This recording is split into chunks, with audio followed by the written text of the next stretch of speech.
Hi guys, welcome to PrimalSomething Podcast. We're on episode 4 and today we're going to be joined by Daryl Stoker.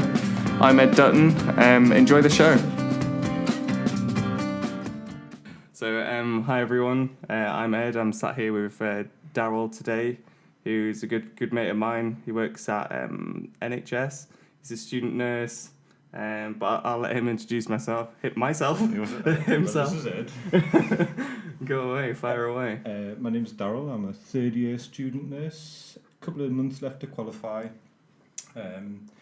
I've just actually, a couple of days ago, had my interview with my local trust for my job, which was successful, happy to say. Congratulations. Managed to get a job on a ward that I've worked on quite a lot in the past as a healthcare, which is a step down from nurse. With a really good team it's cardiology. It was actually originally cardiology, but it's now mixed between cardiology and respiratory medicine. So there's good. So like heart and breathing. Yeah. So there's a bit more to it. Yeah. In layman terms. If you want to put it, yeah. So cardiology, anything that goes wrong with your heart. Respiratory, you're going to look after a lot of people that are having problems breathing. Yeah, you're right. That's cool. So do you work directly with patients? At every step of the process, really. Yeah. So the ward that I've got a job on is in North Tyneside. Okay. It was called Rake Lane a while ago, but it's now called North Tyneside General Hospital. That's part of the Northumbria Trust. Northumbria Trust is recently, just over a year ago, it'll be a year gone June, I think, they opened up a new hospital in Crampton called the Northumbria Specialist Emergency Care Hospital, which is, for lack of a better term, it's a central hub for any acute or emergency patients that need to come into the trust. Right. For Northumbria. So that. What do you mean by like acute? Acute is, so if somebody's acutely unwell, it is something that requires quite immediate and quite. I was thinking like the other way, like they're not. No, important. So acute means they are like quite high priority. Yeah, very high priority. Okay. So, the acutely unwell people would be people that are suffering from also one of the biggest killers that's around a sepsis, which is, some people call it like an infection, it's a systemic infection basically. Right. Which could be anything from they've got a urine infection that's spread out the body, they've got a chest infection, goes to pneumonia, things like that. So if they're in an acute setting, they're probably not very well, and they do need a lot of looking after. Right. So the way that our trust works now is if you need an ambulance or if you need to go to an A&E, so accident and emergency, you will go to the hospital in Crampton, this NSEC, it's sort of like shortened down to NSEC, where we have our main A&E department. So in this A&E department, there's a couple of different zones, and then from there you get triaged, you get seen by a doctor or a consultant, depending on the severity, and then you can either be discharged from there if you are well enough, so probably shouldn't have been in the first place, or we'll get on that later, or you get sent to one of the specialist wards. So inside NSEC, the hospital, you've got the centre of it is the A&E, so the core of the hospital is the A&E, and then it's surrounding the A&E, it has wards of different specialities. So you have like a cardiology department, a GI, which is gastrointestinal, which is things anything to do with your stomach, your intestines, anything like that. Respiratory, there's like surgical wards, all sorts. So once you've been seen by a doctor or a consultant, you'll get sort of. They'll decide where you need to go, depending on what's wrong. So what if you have more than one problem? The worst problem. So. Okay. What you've just described, something called comorbidities, so multiple morbidities. Comorbidities would be if you have two main ones. For instance, a lot of people will have COPD. Northeast, we have. What's COPD? Sorry. So it's chronic obstructive pulmonary disease. Okay. So it's a lot of complicated words. Yeah. So, have you ever heard of anything like emphysema? It rings a bell, but you'll have to tell me again. Basically, anybody that COPD is an umbrella term for chronic diseases of the respiratory tract. Okay.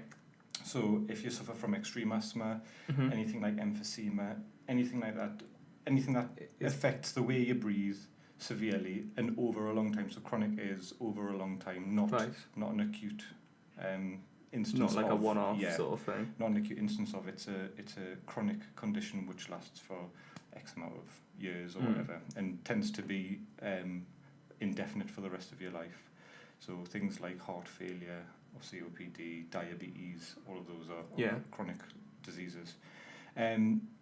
So would you class asthma as a... Yeah, well, that can, if asthma becomes severe enough and if enough damage is done to your body because of asthma, then you will develop COPD later. So it's just an umbrella term for any of the diseases that go into that. They're like longer, that turn out to be longer term. Exactly, and any of the symptoms that go with it, like breathlessness, anxiety and depression, are two really, really massive factors in COPD, because nobody wants to feel like they're suffocating. You know what I mean? It's a horrible sensation, and that's day-to-day life for these people, which is bad. I mean, like I've had asthma since like a real young age, but sort of after college, I learned to just live with it, and I know what sets it off, and but to be fair, the symptoms have gone away, and I've been really, really thankful. But I know some people who it stays with them. I've heard that like asthma is quite, what they call it, like a childhood disease. Yeah. Where it sort of sticks around, and then it goes as your lungs develop and your body sort of develops. So I've been quite fortunate enough not to. I had the same. Did you have the same as well? Yeah, totally. It's quite common, isn't it? Yeah, really common. But a lot of people do, as they grow and as their body sort of develops, they do end up much sort of more resilient to the effects of it, and some people don't suffer from the effects of it at all.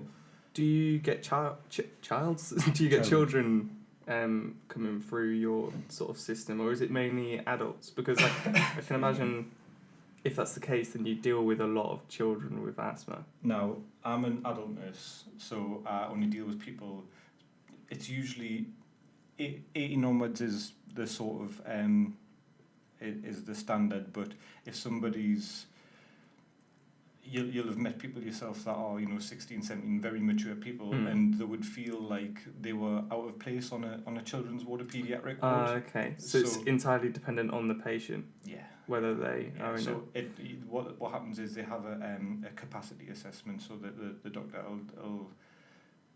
will sort of assess them and find out what level they're on as a young adult, and if they are deemed as being sort of mature enough to be on an adult ward and too old to be on a paediatric ward, then they will be. So I've looked after, and it tends to be it tends to always be younger girls with like cystitis, urine infections, really bad infections. Younger girls around 16, 17 who have got a really old head on them. They're very mature. Yeah. And you, like yourself, you can imagine being 17, 18 and put on a ward with a load of 5, 6 year olds. Yeah, it's a bit. It's pretty uncomfortable for the younger children as well. Why am I here with an adult? Yeah. Well, they might see that as an adult when it's actually a 16-year-old, 17-year-old. Yeah.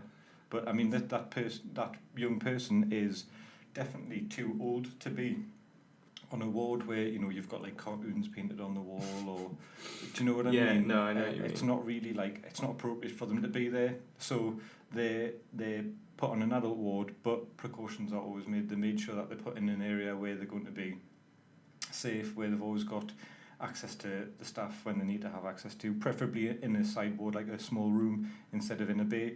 But the new hospital actually only has 2 bays per ward now, so 2 4-bedroom rooms, whereas traditionally, a ward would tend to have a majority bays. So the ward that I'm going to has 3 6-bed bays and then a small section of side rooms. Right. The new hospital is the complete opposite. Is it? Yeah, so there's 30 beds on a ward and only 8 of those beds are in bays. Do you think that puts a strain on pushing people through the system as such? From my experience, the strain that it puts on to us is that, one, a lot of especially older people feel very lonely. in rooms when they're on their own. Yeah. And you miss out on that sort of, there's that little bit of camaraderie when you're in the bay, and you can chat to Ethel next door who likes to knit as well, or you can ask somebody how many grandchildren they've got. They miss out on the social aspect, but at the same time I think they're gaining a lot in privacy, dignity, I'm with you there, because I mean I've been in hospital a number of times, and I've been in both like a private room and a bay, and I can see the benefit from both. Like when I was in the private room, I was like, oh yes, this is great. I was like, I can literally get out of bed naked and go to the toilet or whatever. Which is great until the cleaner comes in. Yeah, which is but at the same time, if you're in a bay, it's just nice to know that there are other people around, and like if there was a problem, then if a nurse isn't in to see you, they're in to see someone else, and you can always catch their attention. Yes, like exactly. So it's kind of like that safeguard. Am I forgotten about when I'm in that private room? It's exactly. This is the exact point that I was getting to, because we don't have those rooms where I like being able to go in and cast an eye on 6 people at once and be able to say, how is everyone doing? Is everyone okay? Does anybody need anything? Yeah. And then it's a bit of conversation for everyone. Somebody will have a little bit of banter with somebody next door, and it's that sort of thing. And if you're going from room to room to room, sometimes it can get a bit dizzying. Because the wards themselves are actually circles. Oh, so it's 3 what are called pods, but it's 3 circles. So you're literally walking in circles to try and go to all of your rooms, and there's always that. Sorry, we're just going to close the window. Would you mind just pulling that too? Left that open.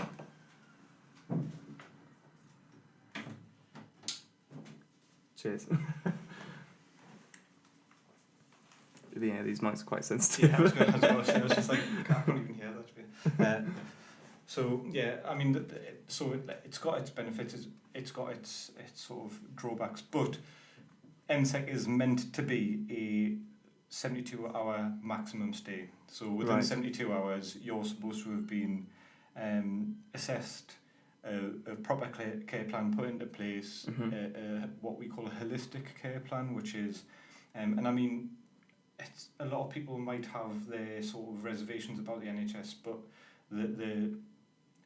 the quality of the service that I get to see given on a daily basis is really, really high, and we work as a big team. Doctors, physios, OTs, occupational therapists, which are people that deal with everything that could possibly make a person. So if Bill's favourite thing to do would be to go and sit and read his paper on the lawn every day, but he couldn't do that anymore because he needed to be in a wheelchair, they're the kind of people that would arrange the adjustments to his home that are needed, ramps, like handles, somewhere for him to put his table next to where he could get his wheelchair to, so that he can still do what he does that makes him himself. So we work with all of those people as pharmacists, nutritionists, social workers, district nurses, huge teams of people to coordinate care and factor everything in. So we look at the patient themselves, not even a patient anymore. We don't even use the word patient. We use the term service user. So So we do. Do you think that's more of commercial? It is. The NHS is a business. That's what it is. It's one of the. It's fifth. I think it's the 4th or 5th largest company in the world, corporation in the world. Wow. Yeah. So it's a really, really big business, a national business. And we're there. We are there to provide a service. Yeah. So, we like to have. We'd like to give as much as possible, but I mean, like I say, it's really sort of like a holistic. That's the best term for it. Holistic. Yeah. We cover everything that we possibly can, just to make it a nice, safe experience. So that 72-hour stay, in that time, your care plan's done. If you need antibiotics, you're given your antibiotics there. You start on them, and then you get shipped to something called a base site. If you need to stay for longer than those 3 days, I mean, if you're acutely unwell, if you're still really unwell after that 3 days, they're not just going to kick you out the door. If you're in ITU for 2 weeks, you're in ITU for 2 weeks. They don't.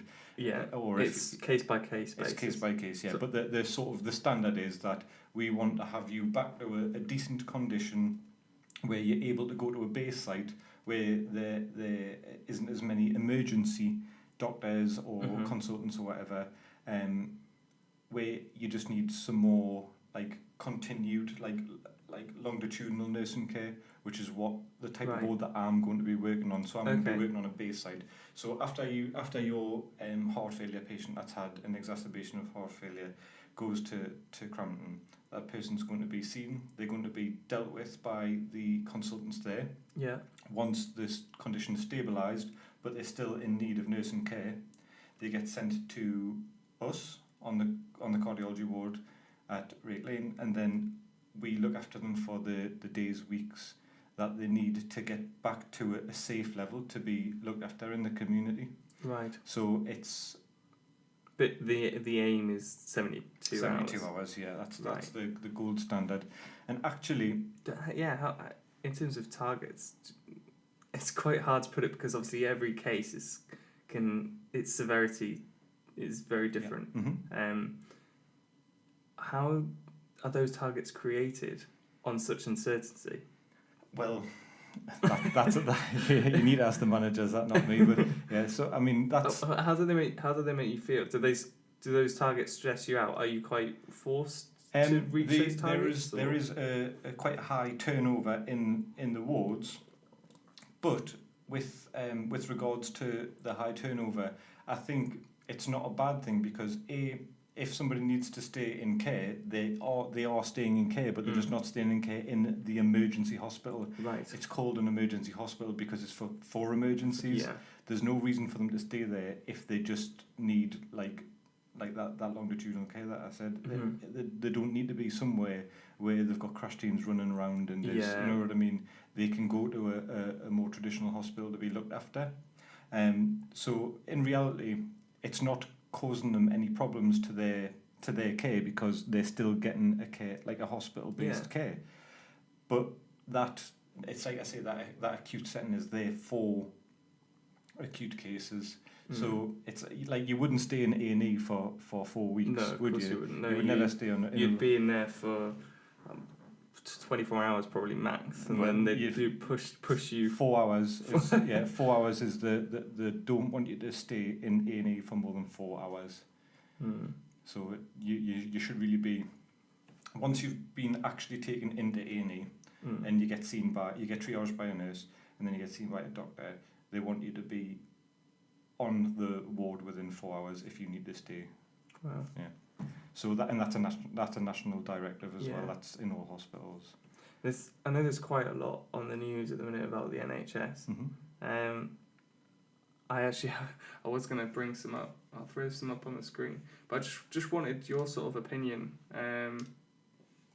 on the statistics and stuff. There's been there's a lot of stress about A&E apparently and all of that sort of stuff. Are you feeling any of that tension in your...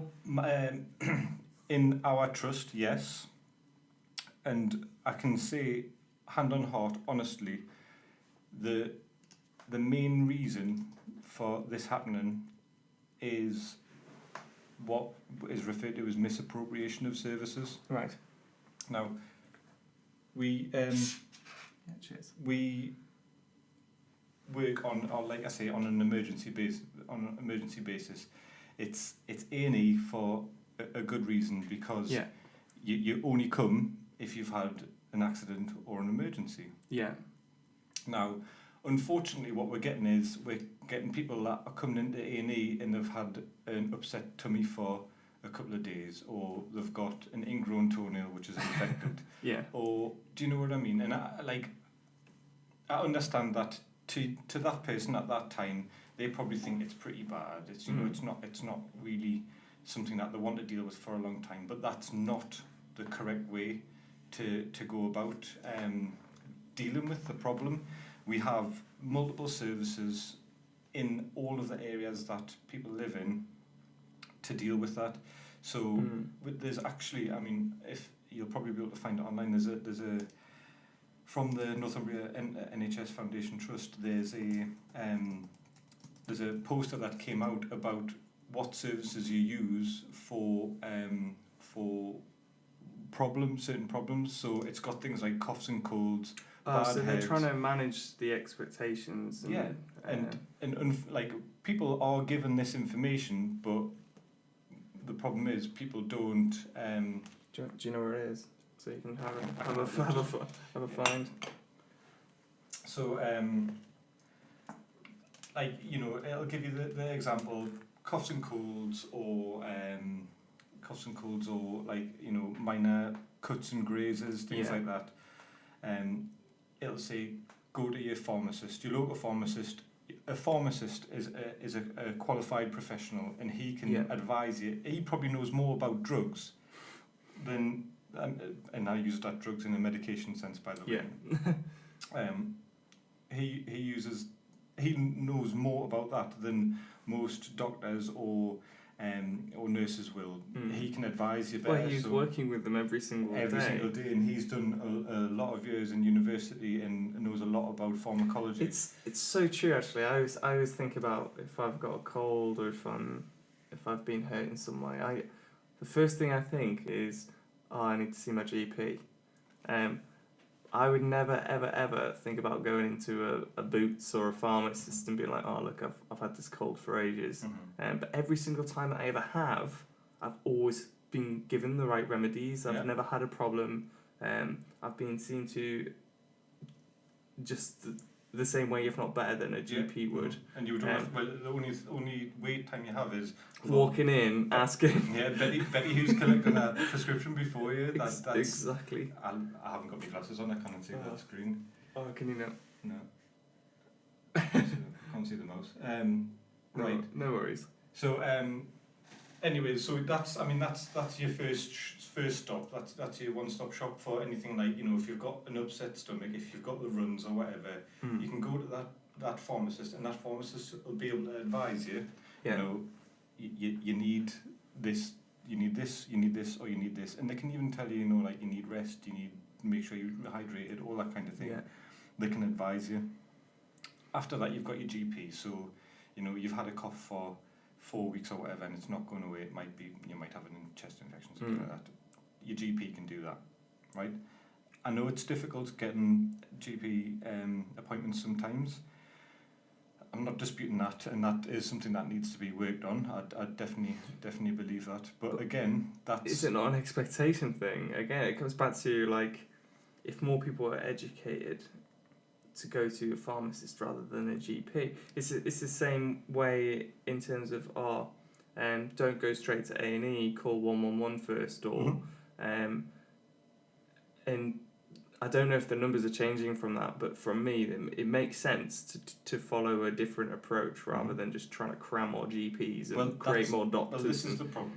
I had the exact same conversation with my mother. My mother's a director of nursing for South Tyne side, on a commissioning side. And I was having a conversation with her the other day, and she said to me, the main problem that we've got with GPs, and everyone whinges about not being able to, it's not her term, it's my term, but everyone complains about not being able to get a GP appointment, but it's because we've got people that have, they've had a cold for a couple of days, and they think that they need to go to the GP to get antibiotics for a headache or whatever, and it's not going to help. No. Antibiotics are never going to help a cold or a chest infection. Well, they will help a chest infection, right? Anything that's viral. Yeah. Antibiotics don't work against anything like that. So these people are clogging up these appointments, and then we've got genuinely sick people that need to see a GP, and they're getting told to ring back at 12:30 when they release the next appointments. And you've got mothers that have got kids with, like measles or whatever, that need to see. And unfortunately, because of this misappropriation of services, because people aren't approaching and using services properly, it's getting gummed up. It's gumming up the works, and people are missing out. You've got another step after that in the Northumbria Trust called the walk-in centre. Yeah. So walk-in centre, minor injuries, called different things for different reasons. But so walk-in centre, you can go in and you can see a nurse practitioner, sometimes a doctor. nurse practitioners are tend to be band 7, so they're quite high up in the skills category. Yeah. They can usually prescribe. So if you have a chest infection, those people can prescribe antibiotics for you. They can prescribe dressings if you need any. Like if you've give yourself a nasty graze or like a deep cut, they can clean it, dress it if it needs sutured. Some of them can do that. Yeah. They've got a lot of skills available to them, and they can't prescribe everything, but they have a limited section of drugs and dressings that they can prescribe. So you could go there before you go to A&E as well. And then if all of those are inappropriate, so you've just been in a car crash, you've just split your head open and you've got a very, very big bleed. If you've had an accident or it's an emergency, you've loss of consciousness, that kind of thing. That's the important stuff. That's when you ring an ambulance. Yeah. That's when you go to Crampton. But unfortunately, all of those people from step 1 that have got that infected toenail, or they've got that, that little problem with there's just that something underneath my tongue that I can't get rid of. Those people are going and sitting in the waiting room for A&E, and because they're not an accident and they're not an emergency, they're getting told that they'll have to wait X amount of hours because that RTC that's just came in. Excuse me. That RTC that's just came in, there's 3 people that need to go to resus, so those big problems that are actually emergencies, they get prioritised, and it's a fact. Yeah. You can't expect to come in and be seen straight away when there's people that genuinely need to be seen and can't, or having to wait because it's all gummed up, so they get put through first. But then you get all the people whinging about, I had to wait 4 hours in A&E to get me an ingrown toenail seen. You shouldn't have been inside A&E. Precisely. Because there's 50 other people before you wanting their toenails sorted out as well. Exactly. Poor Jim at the back of the line's got a broken leg and is spitting blood all over the place. Well, the thing is, though, there has been people that have, because, unfortunately, sometimes people don't present with the, maybe is the severity that they could be experiencing. So somebody with a broken collarbone, I've really hurt my shoulder, but there's nothing visually, I'm in quite a lot of pain, and it could present as a muscular problem. They might be waiting, but if all of those people that shouldn't have been there weren't there, they might get seen in 45 minutes or half an hour instead of 2 hours, which is a shame. Actually, I'm going to try and find this on here where I can actually see it. So that's my take on the problems with A&E. It's called breaching when you're in A&E for too long. And this A&E crisis. The A&E crisis is people not using common sense and people not using services correctly, in my opinion. There's nursing staffing shortages everywhere, all over the country. It's a nationally recognised problem. My mother was just at the Chief Nursing Officer Summit earlier on this week. Right. And one of the main problems that was addressed is A, there's not enough nurses. We know there's not enough nurses. B, there is not the right skill mix. Right. So at the moment, sometimes you'll have a ward where you've got 2 or 3 nurses and 5 or 6 healthcares, but really you probably need 4 nurses and 3 healthcares because nurses can do drugs. And healthcares can't. Nurses can do complex dressings, healthcares can't. Healthcares are there more to support the nurses and support the patients, whereas the nurses are there to deliver the care. As such. And that's not me demeaning healthcares at all. I've been one for 4 years, and I think it's a really, really good and very, very important job. But in terms of the business side of it, and the terms of delivering effective care, I think the skill mix definitely needs to be maybe more evened out. So instead of having such a small amount of nurses and large amount of healthcares, even it out. But it's something that's been addressed by the chief nursing officer herself, and pretty much everyone that's interested in the NHS thinks exactly the same. She's also mentioned, coming on to something that we're going to talk about later, the shortfall we're going to have as nurses now. over the next 5 years, we've got an ageing workforce, and there's going to be a massive deficit of nurses because of the amount of people retiring compared to the amount of people qualifying as nurses. Right. So there's going to be a big shortfall in nurses. This has happened before, and last time that happened, we had a big influx of nurses from different countries, Africa's, Filipinos, and that's how we plugged the gap last time. There's now been, a while ago they put a sort of a stopper on getting as many international nurses in because they need to scrutinise qualifications more, which is fair. Yeah, that's fair. Which is fair, but I can honestly say that my experience with working with all of the international nurses that I've worked with has been actually very positive. Oh, really? Like a lot of absolutely fantastic nurses I've met from all over the world. I've worked with a Polish girl. Well, it doesn't matter where you are in the world, the job will always be the same. You're always caring for people. It's not like, I don't know, even in the construction industry, if you want to build a building in this country, and I could be just as qualified to go over to somewhere else and build a different building. A bricklayer's a bricklayer. Yeah, a bricklayer's a bricklayer, but the building as a whole might have a completely different purpose, and the whole culture behind that, there might be certain regulations behind it. But it doesn't matter where you go in the world, people need caring for exactly the same way. Yeah.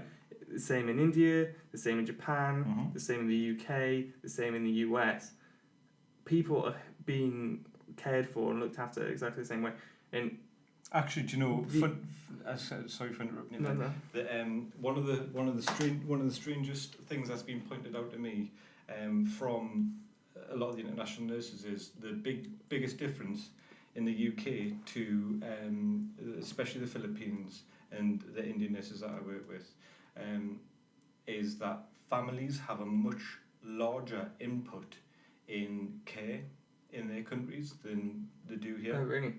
Whereas I think, unfortunately, we've got like a little bit of a culture of maybe just, my mum's in hospital, we'll visit her once an afternoon. That's it. It's the whole relying on other people to do it for you. Would you say it's like a laziness in our society? Or would you say, is it come back to this expectations thing of everything, like we pay our taxes, the NHS should do it for us? You hit your head on the nail, mate. That's exactly what it is. I genuinely think, because years ago, a lot of elderly people were cared for in the home by family. You would have, Nana would move in with you because she was getting a bit frail or whatever, and she'd be looked after at home, but now it's not. People tend to go to, and I don't get us wrong, I know it's a different world now, you have to work a lot more for your money, but things like personal care or, like feeding times and everything like that, when meal times come around, in other countries, a lot of time there's family members there to help with feeding if people need assisted feeding, or if it's like time to get dressed and things in the morning, there'll be families there to help their mum and dad get washed, get dressed, things like that. And don't get us wrong, personal care is actually it's almost a bit of an honour to be able to do that, because it's almost the most private part of somebody's life. Oh yeah. Do you know what I mean? These people are very vulnerable when they're in your care. I wouldn't like to have to be stripped naked and washed down or sit in the shower with somebody.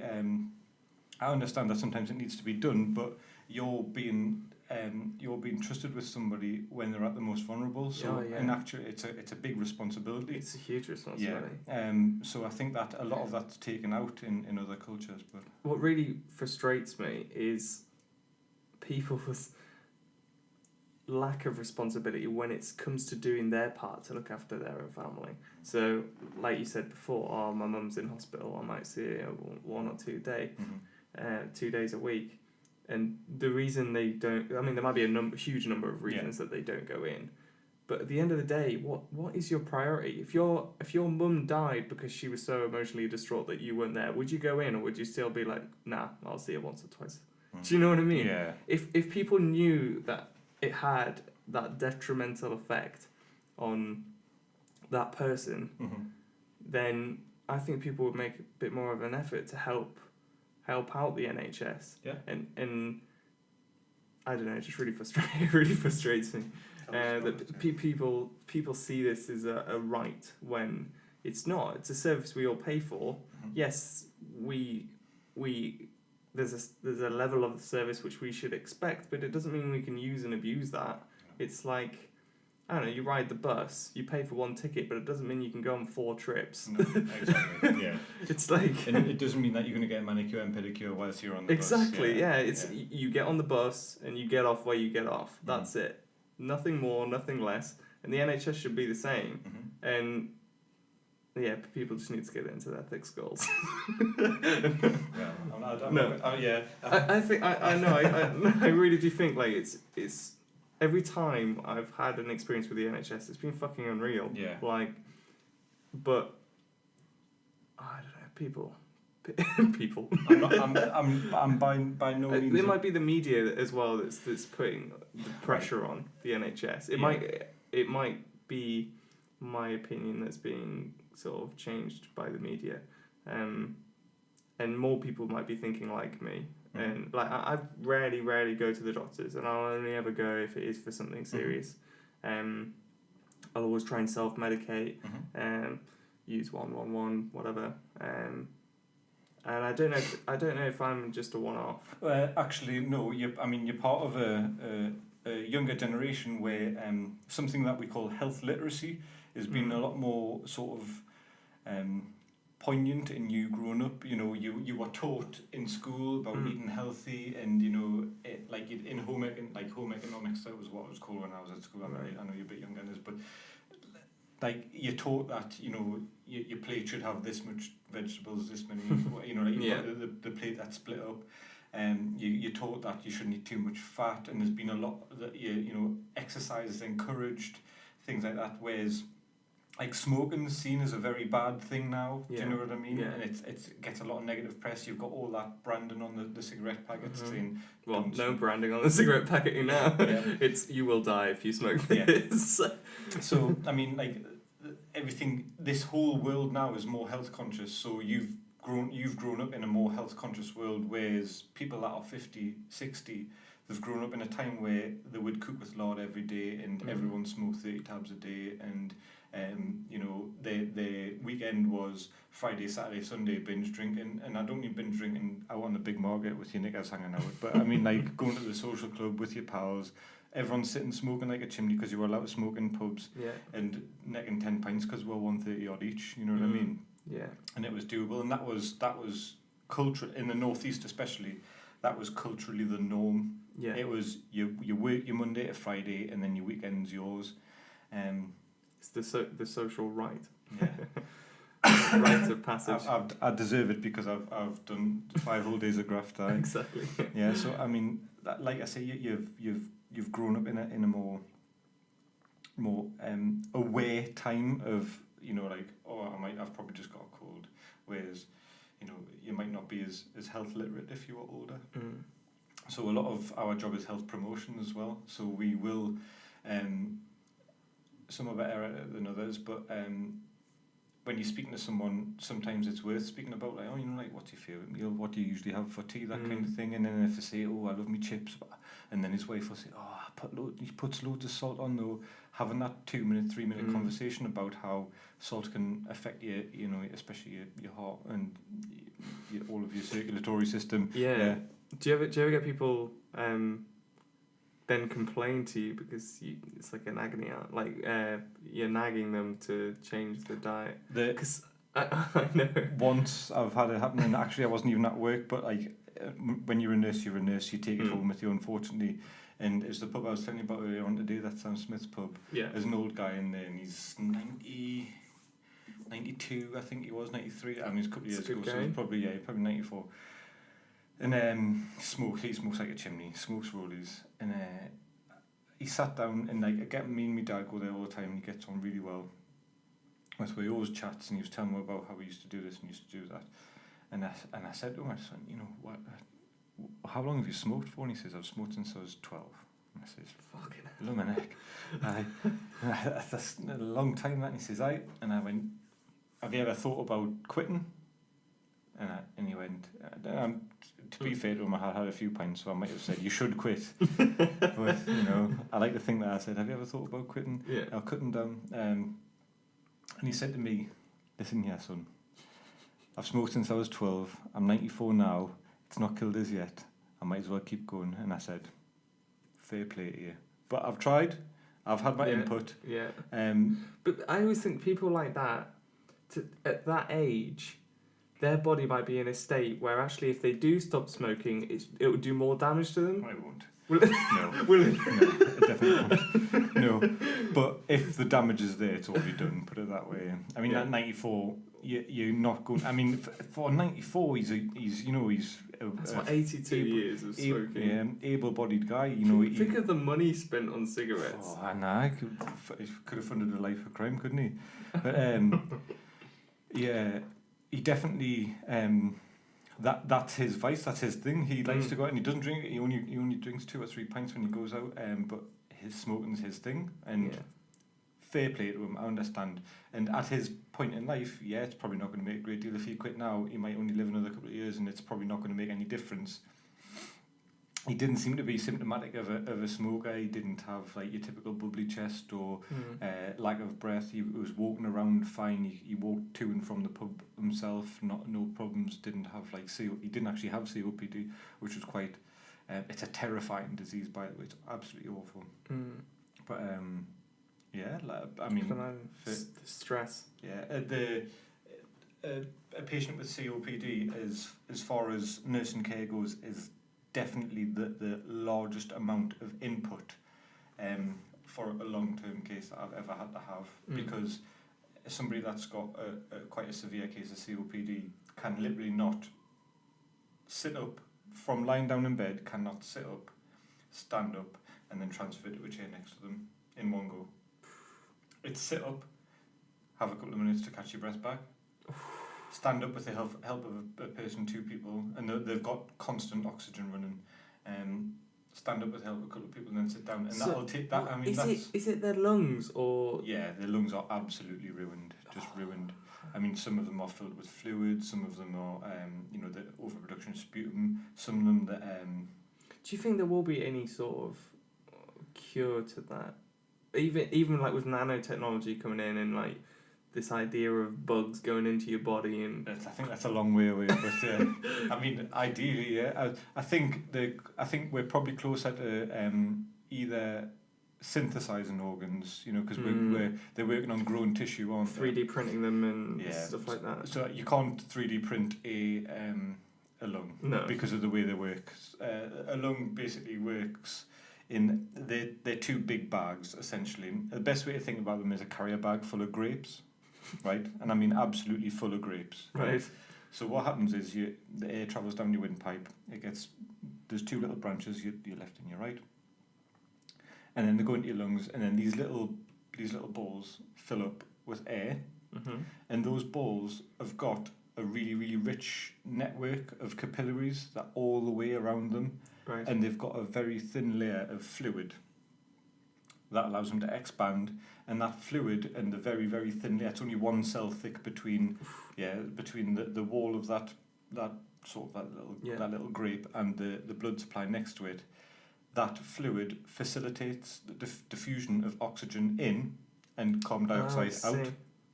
So it's called a concentration gradient. It goes between, if it's more concentrated oxygen, so when you take a breath in, there's more oxygen in your lungs than there is in the blood, so the oxygen moves over. Kind of like it's osmosis. Diffusion, But with that's bad GCSE science coming out.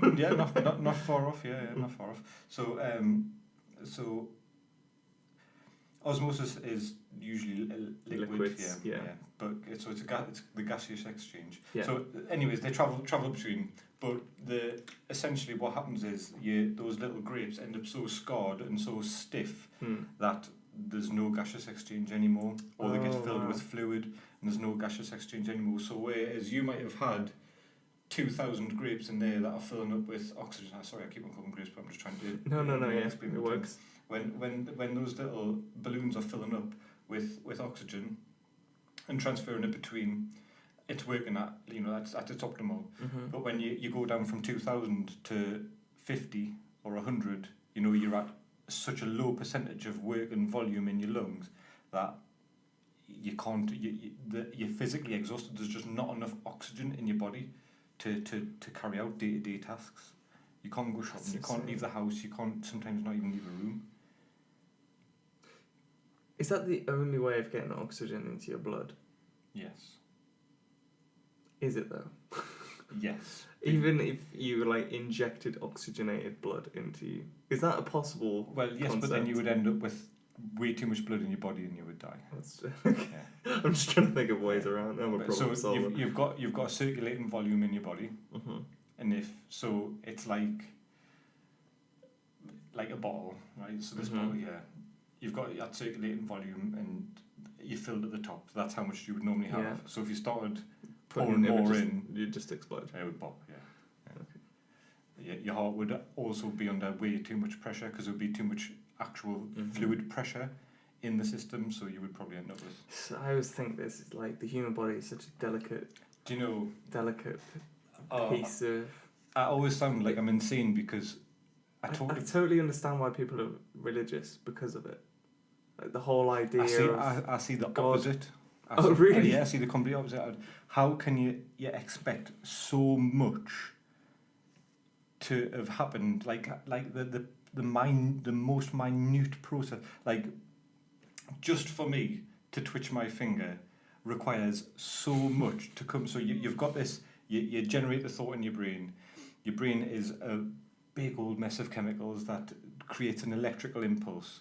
For that electrical impulse to travel down one nerve, which has got to travel down thousands to get to the end of your finger, it has to basically move a load of molecules of one thing out of your nerve and a load of molecules of another thing, so it's sodium, potassium, in and out of your nerve to create a positive and negative imbalance to make this sort of train of electricity going down one nerve, which then reaches the end of the nerve, which then shoots out this little sort of sprinkle of neurotransmitters to the next nerve, which then starts the process all over again, and it's enough all the way through your body, and you've got that going constantly.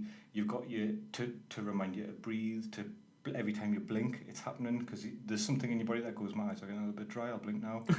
Do you know? It's absolutely insane. It's like you can't hold your breath until you die. It's impossible. You can't hold your breath until you die because you've got the pons at the bottom of your brain. There's a load of receptors in there that when your blood starts to get too acidic, because forces you to breathe. Yeah. So that's how you drown, because you just wouldn't hold your breath underwater. Because it's impossible. Because at some point in time, your body is like, I need to breathe. Yeah. So your blood gets too acidic because the carbon dioxide is transported around your body as carbonic acid. So it realizes that your blood has went from this level of thinking about it that way. And I don't know if there's going to be any religious people listening, and it doesn't matter because they should be open to everyone's views. I have a great deal of respect for people that are religious because I think it takes a lot of something to be faithful, but there's just that much out there in the world that just makes me, what I was going to say is, for a God to create this sort of system and then force your body to make decisions out of your consciousness. For example, that thing you were talking about, so your body would force itself to breathe. God would be essentially killing you if you were drowning. Well, you don't have to go that far. You like children with leukemia. That's not an act of God, is it? You know what I mean? People being born with like heart defects or like stillborn babies, anything like that. That's not to me. I've seen a lot of horrible things that make me think. You always get people saying, "Well, this is God."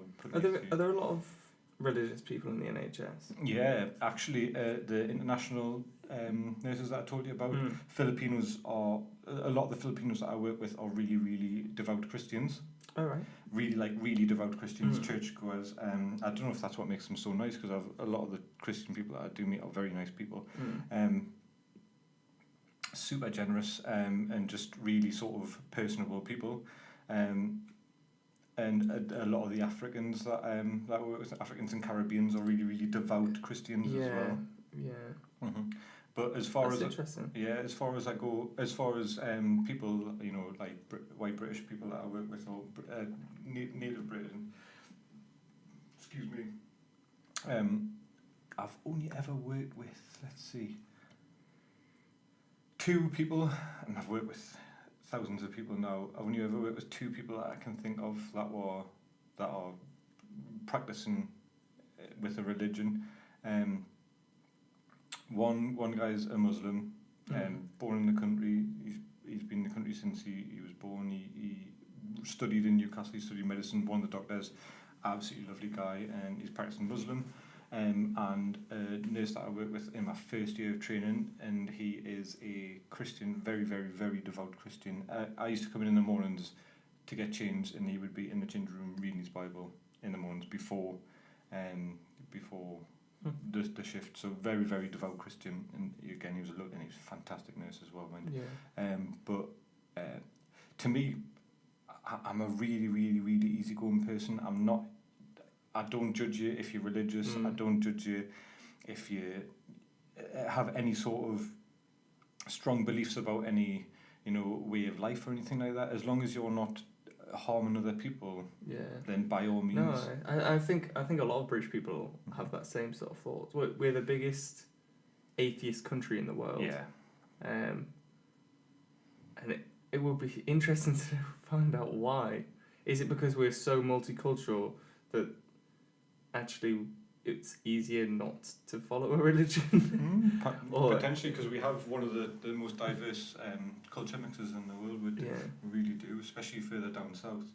I totally get why people are religious. Like, some people have been in some real bad places, and they can't even feel that they can call like the Samaritans or ask for help or anyone, and they will have just stumbled across a Bible or something and got to start reading it, and it's completely changed their life. And like, that's when you hear stories like that, I'm like, actually, I'm quite glad religion is there. That's meaning to their life, isn't it? Yeah,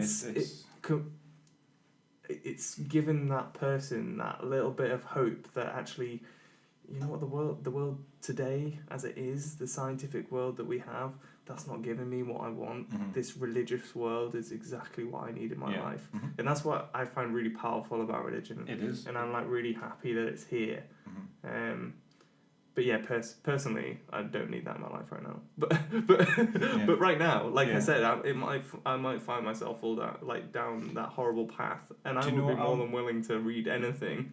I'm definitely waiting for this future religion, this amalgamation of all sort of, because I think it'll happen. You've got, well, if you look at the base teachings of majority of religions, they're very, very similar. And in fact, one of the reasons that I'm not that much of a believer of a religion in specific is because when you do a little bit of looking into it, you'll find actually that a lot of the really, really, really old religions, and I'm talking like well before Christianity started, before ancient Egypt, all of that sort of thing. There's stories about people, for instance, like the divine conception, and there's like people that could be Jesus, or that people that could be Muhammad, like there's prophets, and then they get filtered up to other. So it's almost like Chinese whispers, you got this, I can't remember. This one thing right at the top. But right at the bottom, like a long time ago. Yeah, and everyone has heard that one story, their interpretation, and it's spread out across the whole world. Yeah. Just thinking it from a scientific point of view, that's exactly how evolution works. Exactly. So we've found that the origins of humans are from like somewhere in Africa, and they moved up to Europe and then around to Asia, and they got over to the Americas through. Well, they know that from the because that's the oldest bones, the oldest remains they've found, isn't it? Yeah. But the reason that every different type of race has the features they have, like typically you have black or dark skinned people in Africa. Because is it the melanoma in their skin and stuff, and like melatonin, that's the one. And like from thousands of years ago, their body will have evolved to produce to have this skin, because that makes their body more resistant to the sun. Whereas you have people in northern continents who have paler skin. Because they don't get as much. Yeah, because they don't further away from the equator. Yeah, they don't need it. And so if that can happen, and we have good sort of evidence behind that, then there's no reason that religion didn't start the same way. So actually, the earliest religions may have actually started in Africa. I think the oldest ones, I'm trying to find it now. The oldest one that they've found was around sort of like I want to say Samaria, but like ancient Samaria, but it's like thousands and thousands of years before that, and then it goes up to there. It's around like the Iraq, Iran sort of the Arab sort of countries, and it starts the oldest like writings and things like that from the find stone tablets and things like that. So I'm trying to find. So they've found things like that are really similar to these stories that we're getting in the Bible, in the Quran, all that kind of thing. So it's like it is interesting though, because it's in every. I don't know if this is true actually. From my knowledge, most religions have a divine being where things were created from, or a set of people where things were created from. The gods. That word God. It is, yeah. But what if there's something else? What if it wasn't this divine thing? No, the God of God. What if actually we are the gods, and we create who we want to be? I don't know. Well, people haven't seen it the other way around. They haven't tried turning it on their heads. Not that I know of. Yeah. No, I've never heard anything like that. Just going ramblings of a madman. I'm just going off on one. Yeah. Well, the thing that always boggles my mind is the whole, the speck of dust under a giant's thumbnail concept. What's that one? You never heard of that before. So, like, we can go with an electron microscope. We can go down to minuscule sort of. Obviously, everything has to be dead to use an electron microscope, which is a bit of a shame. But we can find things that are so small that they could fit on a speck of dust underneath a fingernail. Right. How do we not know that our world, our universe, creation as we know it, is not just a speck of dust under the fingernail of something a lot larger? Do you know what I mean? So the much smaller things are being controlled by something much bigger. Not controlled. I don't mean sorry, I went off on a tangent a bit, but the world as we know. No, so we look at bacteria, right? Yeah. If we look at bacteria under a microscope, these things are like you have millions of them colonizing your skin, right? Mm-hmm. So if there's things that are that small, and then there's things, single cell amoeba again are smaller than that, and then there's things that are smaller than that. Yeah.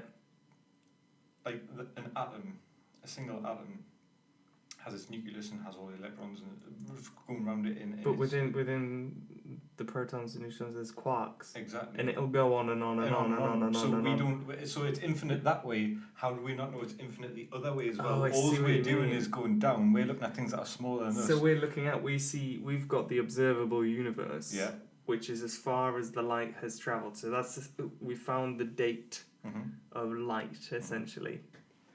So you're saying that actually beyond that we don't know what's out there either, and you know what this reminds me of? Have you seen The Grinch? Yeah. You know the snowflake. Oh, I can't remember. It's been a while since I've seen it. So the Grinch is like you know the idea of the Grinch. Yeah. I get called it every Christmas. Well, they actually all live on a giant snowflake. Mm. And at the start or at the end, it zooms out of the town, out of the world, and it's just a snowflake falling in the sky. That's literally exactly what I've just told you. That is the exact thing that I've just told you. Yeah. So the speck of dust under a giant's thumbnail is our whole existence.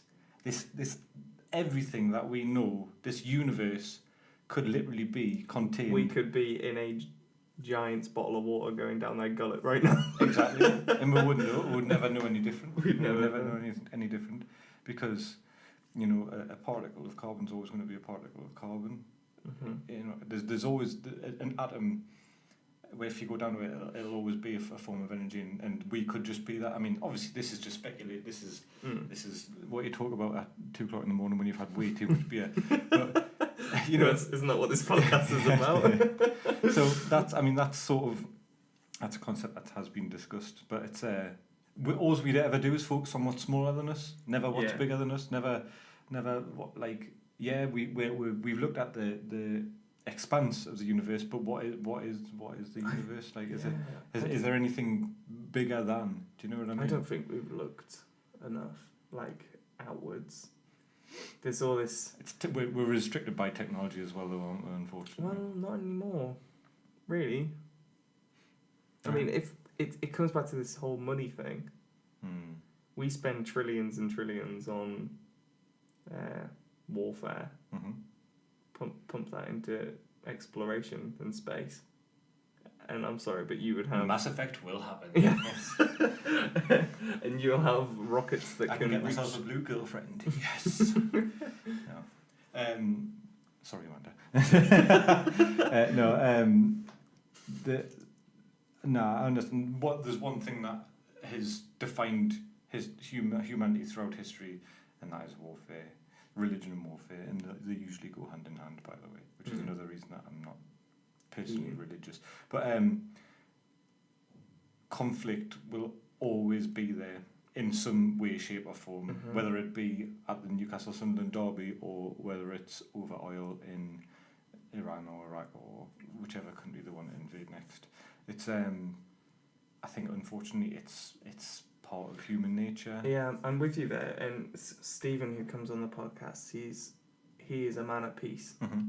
He really dislikes conflict. Not personally, but on a macro scale. Yes, yeah. The idea of aggression to other human beings is. I totally see where he's coming from, but not on the level of sport. So anything like sport because it's not malicious. Yeah. Sport is sport. It's not. It's a game, isn't it? Yeah. It's But I forgot where I was going now. On a macro level. Yes. So on a macro level, again, coming back to the whole evolution of humans. If we go back and look at animals of any nature. Doesn't matter what animal it is, they're always fighting each other to be the best. Yeah. There's always an alpha and always a... Exactly, and this hunger for power is something that we'll never be able to get rid of ever. Doesn't matter. I say ever. I've had this discussion before as well. I think it might actually not our generation, maybe not for another thousands of years. I don't think we're socially intelligent enough to make that decision. There's too much inequality in the world for that to happen. Yeah, exactly. Conflict tends to come from people that think that either somebody has something that they want and they should have, or why should I be at the bottom of the ring, the bottom rung of the ladders when yous are all got that, like. I mean, in no way, shape or form a sympathiser, but a lot of. Like terrorist activity comes from places that are, and unfortunately, it's not the people that are orchestrating it that feel that way, but it's the people that get sort of suckered into doing it, they come from places that are third world countries or war-torn countries, or they've got this big sort of national level of inadequate healthcare, inadequate social care. Their children are dying. Their cities are being or ruined from previous wars, and they've got this big sort of, I don't want to say chip on the shoulder, but that's the best word I can think of for it. They've got this big sort of negativity towards other people, thinking why it's a survival thing. Yeah. It's like, well, fuck, there's nothing to say that Bob next door won't come out and shoot me with a rifle tomorrow, so I better have my own rifle. And if he even steps on my front yard, I'm gonna have a fucking huge go at him and maybe kill his dog. Yeah. It's like it's berserk. It's totally berserk. It's insane. And that's it's unfortunate as well. I don't know if you know, but I'm a shooter myself. I've got my Section 1, Section 2 firearms licenses. Oh, right, yeah. So I've got a shotgun license and a license for small and large bore rifles. Right. And as a sport, and I'm very keen on the sport itself as a sport, not as a tool for protection. I don't believe weapons should be raised in sort of malice to another human in any way, shape or form. My job is to look after people and stop them from being hurt, not to hurt them. But as a sport, to me, it's just the same as motor racing or boxing or football. Or it's a thrill and skill. Yeah, definitely. It definitely is. And what are your thoughts on hunting animals then? I'm a proponent of it. I've hunted for a long time. Yeah. You have. Yeah. So that's interesting because, again, we had that discussion of being the alpha male. Do you think our need to hunt sort of exaggerates that? I have never there's ever. a lot of pro and a lot of against for hunting, and I can see both sides. I think you have to sort of distill what you're trying to say a little bit more though, because hunting is that's like saying you either like colour or you don't like colour. It's like, no, what's your favourite colour? Do you know what I mean? The hunting can be snaring, using ferrets. It can be hunting with a pack of dogs on the back of a horse, which I do not agree with, by the way. That is not hunting, that's savagery. You're not hunting anything, you just want to kill stuff. And actually, they just run around on the back of a horse getting pissed all the time. There's no... This is fox hunting you're talking about. Yeah. It's disgusting. That's absolutely disgusting. That's not... To me, my hunting has always been rifle, and it's small game. Like, I tend to do small game purely because I as a student I cannot afford... Like birds and... No, so like rabbits, and then like pigeon, pheasant, that kind of stuff, depending on the season obviously, because you've got seasonal allowances. Rabbits, hares, that kind of stuff. So I'm everything that I shoot, as long as it's not like diseased, I'll eat. So I tend to always have a freezer full of rabbit, pheasant, and wood pigeons. Absolutely gorgeous, like really really nice. And like my favourite time of year is when all the pea fields are coming down, the grain fields, because it's absolutely great. But I mean, the wood pigeon are essentially vermin. They absolutely destroy crops. You would be really surprised. I'll try and find this on my old phone, but I'll try and find this picture that I've got. And my last season, the pea fields are coming down, and one pigeon, they've got a large gullet at the front of their neck, and one pigeon has squeezed about 40 peas out of. So that's one pigeon out of a flock of about 2,000, right? They can literally wipe out a field in days. That's crazy. And that's thousands of pounds for a farmer. That's his livelihood. Do you know what I mean? Yeah. And so I mean, they can really decimate fields. Rabbits are the same. I've watched farmers put down sheep and horses because rabbits have dug such deep and big like holes in the fields that they've snapped a leg and they've went lame. And I mean, there's just rabbits. thousands of them. But I don't know if you've heard of Joe Rogan. Yeah. He lives my like.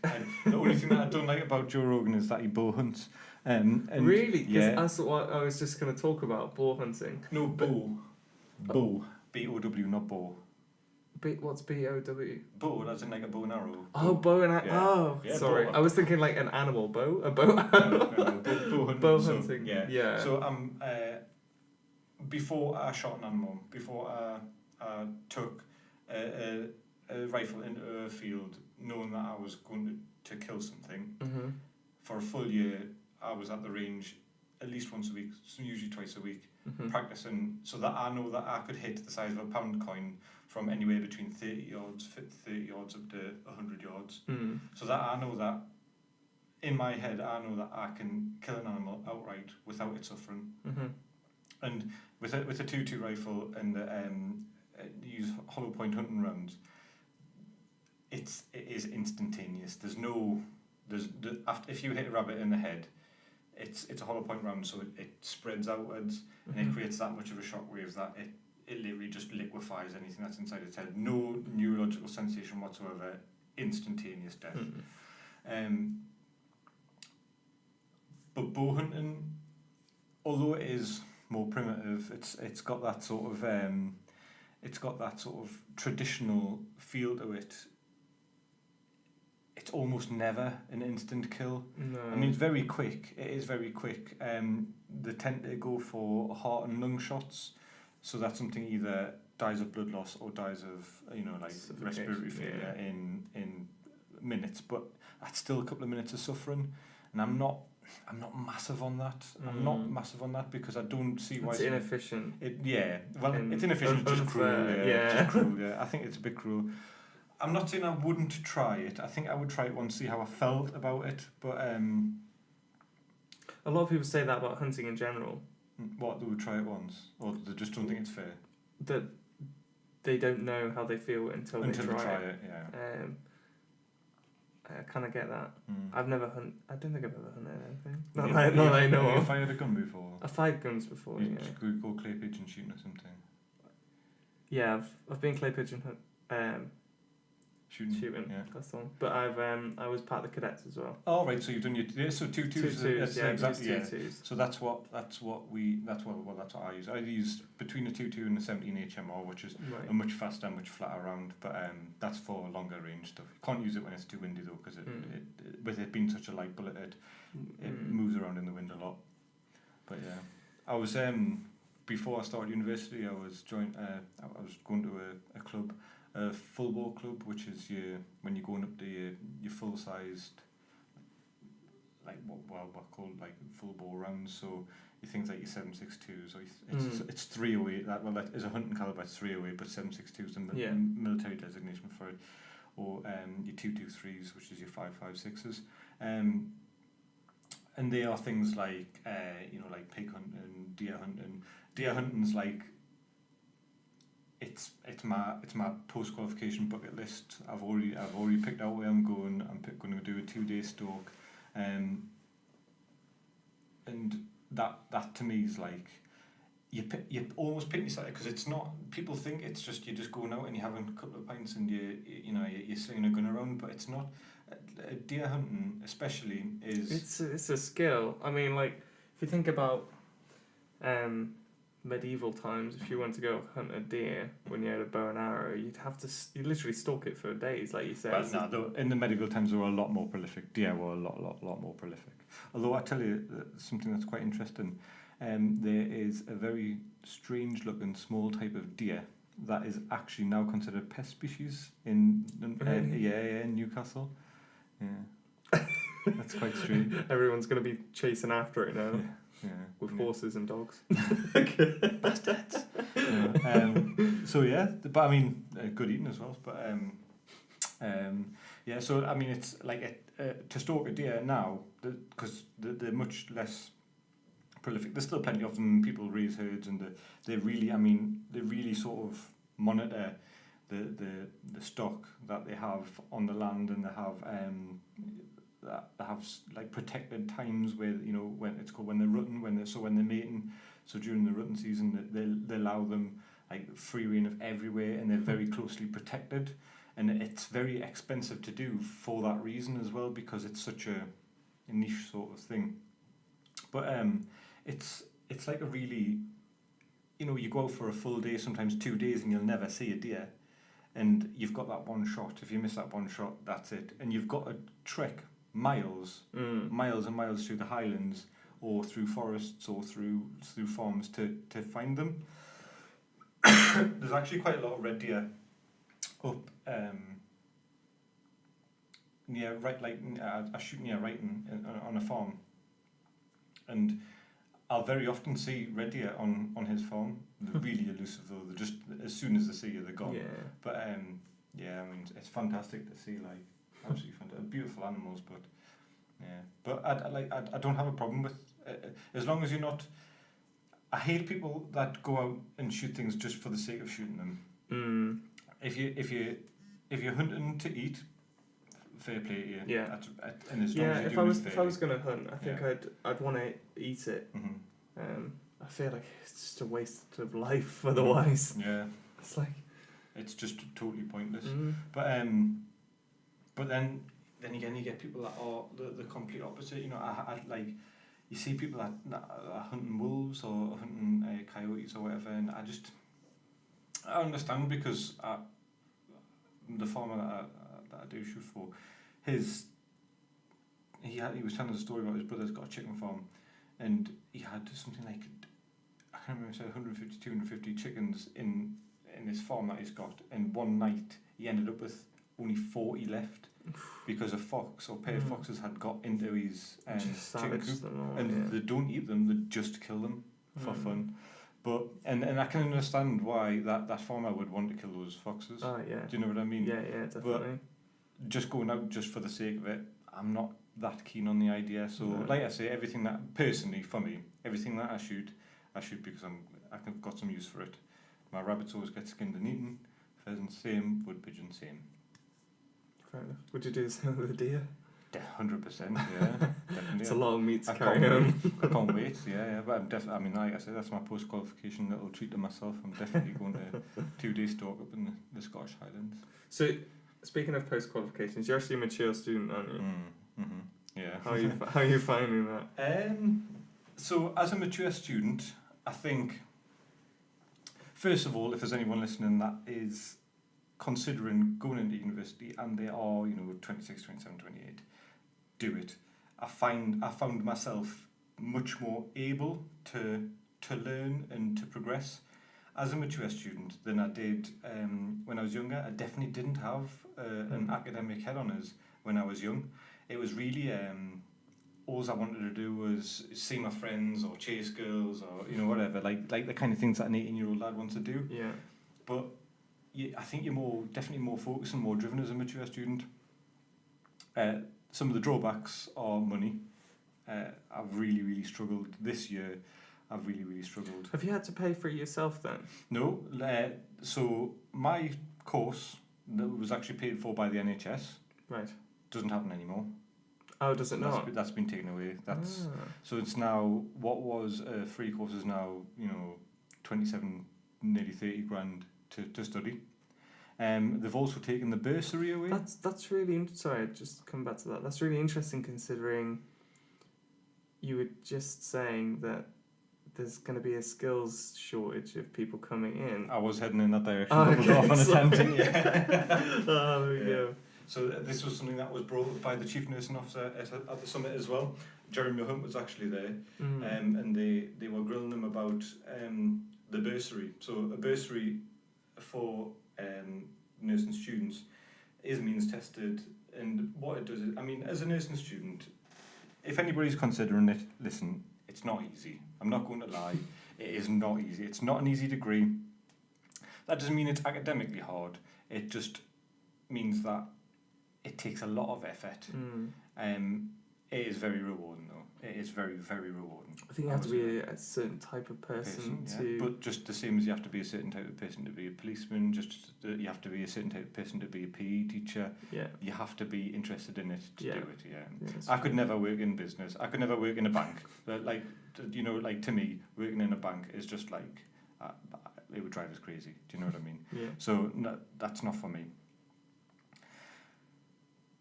They had a bursary scheme where essentially they would give you some money every month to help you with living costs, because a lot of the time that you're at university, you're actually working full time for the trust that you're training at as well. Right. So like myself, currently I'm training with the district nurses, and from Monday to Friday, 9 till 5, You're there. or 8:30 till 4:30, I'm there. But that's at the same time as having a dissertation and 2 other assignments to write. So when I finish my day with the district nurses, I go down and I do my work at home or go to the library. So they give you that money as some sort of recompense for doing it. However, that has now been taken away from nursing students as well. So you don't actually get paid for that, not No, half eight no. of No, and free labour. No, because they're training you. They are learning on the job. It's vocational training, but at the same time, you're still a pair of hands, and you're still doing all the work that everyone else is doing. Yeah, that is interesting.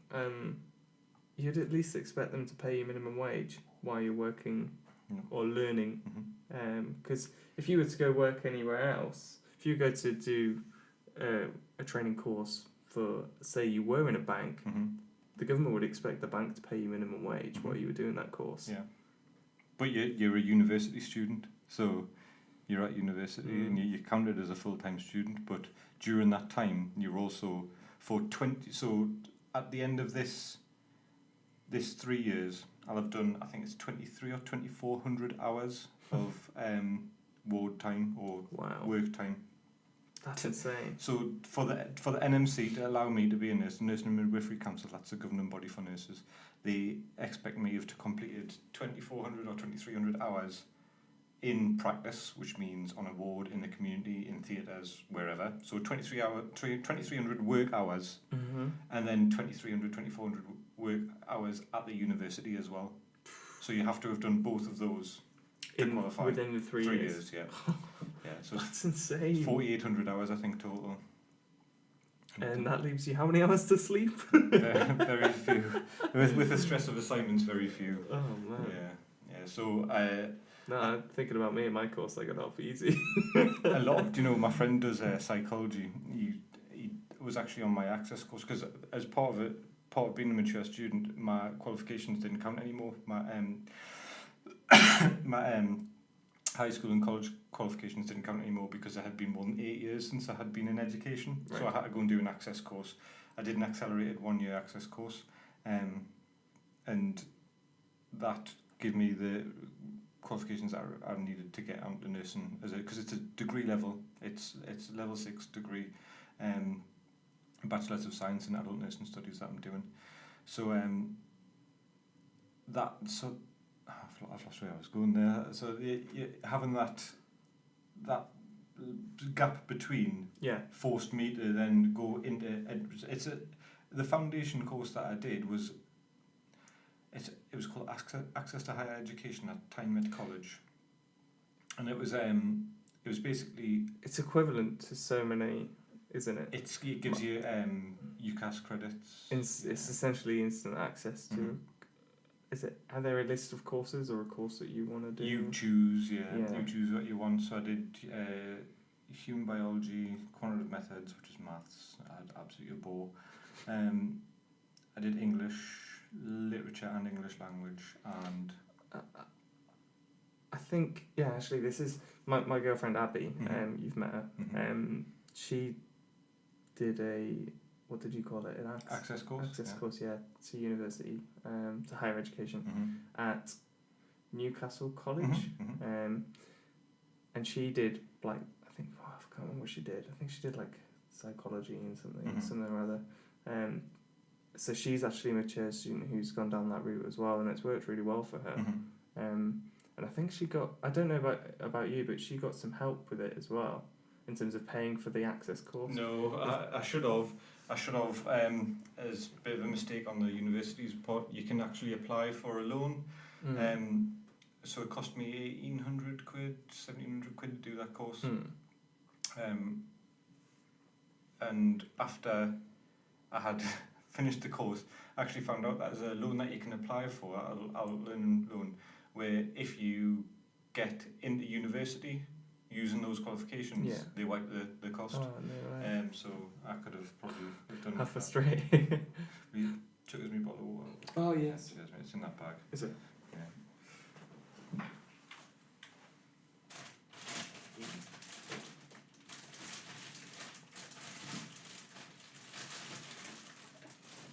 Those are very sensitive microphones.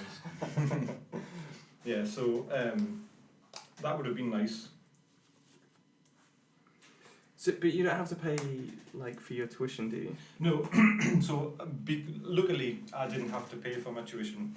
The NHS used to pay for the course with the proviso that you work for the NHS for at least 3 years after you graduate. Which is fair enough. I think pretty much everyone does, but I think it's to stop people from either training in this country and going to another country, or training in this country and then going into private healthcare. But now it's not that case anymore, so it's now a fully paid Bachelors of Science, which means that as far as costs go, it's going to be around nearly £10,000 a year to study, which is going to be, I think, going to be a bit of a turn off to people. You're going to be working a full-time job for the majority of the time that you're there. Yeah. They're no longer giving you your bursary, which is the only thing that kept me afloat. At the end of the second year, I was that far from leaving because you just couldn't afford it. As a mature student, I got my own flat. I have all my own bills to pay. I'm not still dangling off my mum's boob, if you know what I mean. I've still got to look after myself and live my own life, and it's very hard to do that. And I was working full time as a student, but then I was also doing probably 20 hours a week as a healthcare on top of that. So I was doing. So you had no time to get your own. Well, I was probably working part-time job or something. And that part-time job is the healthcare. So I'm what is called a bank healthcare. So I get to pick and choose when I do my shifts. Oh, I see. I just plug the gaps. So say 37 and a half hours a week, I was at placement. So placement is the one that I don't get paid for, but it's the one where I'm learning. So I'm there as a student. Then either in the mornings or the night after I was doing that, I was going and doing half shifts as a phlebotomist, that's people that take blood, or on the weekends I was working long days as a healthcare, so it's 13-hour shift to try and keep myself topped up money-wise. So I was doing close to 65 hours a week, work actually in the hospital, and then coming home and having my assignments to do whilst I was at home. It's just crazy. Yeah, I had a bit of a nuclear meltdown, and my mum had to talk us down towards the end of the second year. Luckily, I've got good support from my mother and my father. Do you know of anyone who did the same course and just couldn't handle it, or couldn't? There's a lot of that's either mentally, financially, or. Yeah, there's a lot of people left because they thought the workload was too much. And actually, statistically, somebody showed us an article last year. Apparently, a degree in nursing is the most difficult course available in the UK. Not so much, and I don't mean that academically. Yeah. You don't have to be the most clever person in the world. It's not like biomedical science or medicine or anything like that. Brain surgeon. Yeah. So it takes you a long time to be a brain surgeon, by the way. So you have to do your medicine, then you have to go into surgery. Yeah. But anyways, so. It's not. I didn't mean it was difficult in the academic sense, because yes, it is challenging in an academic sense, but it's not impossible. Do you know what I mean? But it just means the amount of assignments that you get, the amount of time that you're expected to be in university, it's the workload, time of concentration, essentially, and the workload behind that. Yeah. So it has been tough. It has been very tough, but as you know, it's coming to an end. I can see the light at the end of the tunnel. I can't wait to get a wage. I'm very happy about that. What are you going to do with your first weekend that you're free? Probably give all the money to everyone that I owe money to now.